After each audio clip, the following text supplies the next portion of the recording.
અરવલ્લી જિલ્લામાં છેલ્લા 43 દિવસથી તલાટીકમ મંત્રીઓએ મહેસૂલ વિભાગની કામગીરી સંપૂર્ણપણે બંધ કરી દીધી છે, જેના પરિણામે જિલ્લાના હજારો ખેડૂતો અને અરજદારો પાણી પત્રક સહિતના દાખલા કઢાવવા માટે સરકારી કચેરીઓના ધક્કા ખાવા માટે મજબૂર બન્યા છે। તલાટીઓ પાસે મહેસૂલ વિભાગની 22થી વધુ એવી કામગીરીઓ કરાવવામાં આવી રહી છે, જે મૂળભૂત રીતે રેવન્યુ તલાટીની હોય છે।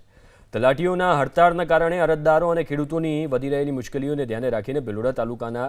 વાદિયોલ ગ્રામ પંચાયતના સરપંચ રાહુલ ગામેતી પ્રશાસનને આવેદનપત્ર પાઠવ્યું છે।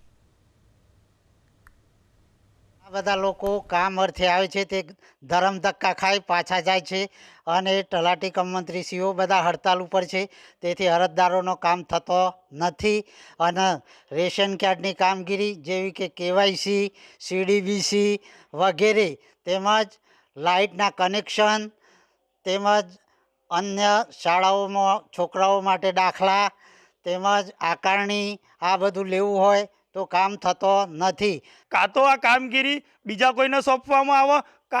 અથવા તો પછી જે પણ કામગીરી અગાઉ તલાટીઓ શ્રી કરતા હતા એમના ઉપર ભારપૂર્વક દબાણ કરી અને ગમે તે રીતે ઓર્ડર કરીને આ કામગીરી ચાલુ કરવામાં આવે, જેથી કરીને આ જે વિસ્તારના ખેડૂતો હોય, અરજદારો હોય એમને વારંવાર આ ધક્કા ખાવામાંથી મુક્તિ મળે અને એમનું કામ જલ્દીથી જલ્દી થાય। તો આ રેવન્યુની કામગીરી જે પંચાયત તલાટીઓને કરવાની થતી હોય છે એ કામગીરીની માગણી માટે અમારો રેવન્યુ અને પંચાયતનો જોબ ચાર્ટ અલગ કરવા માટેનું આવેદનપત્ર આપેલ છે ને રેવન્યુની કામગીરીથી અમે 2-7થી અળગા રહેલા છીએ।